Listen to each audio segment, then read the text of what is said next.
Now, what do the guys mean when they say there's no good girls in our community? Look, I know a lot of the sisters, they help their mothers in the kitchen, for example. They cook, they clean.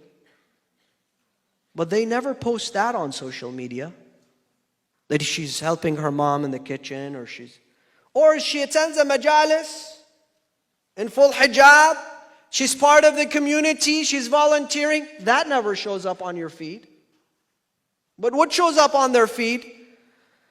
Oh, I'm struggling to get into Louis Vuitton. It's been like 2 hours already, and I'm trying to buy my Louis Vuitton bag. And yeah, it's been a hard, terrible day.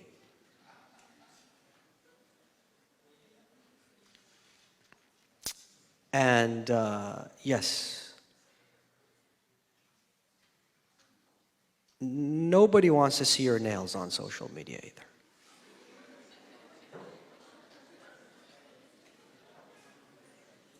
I just got out of the salon, and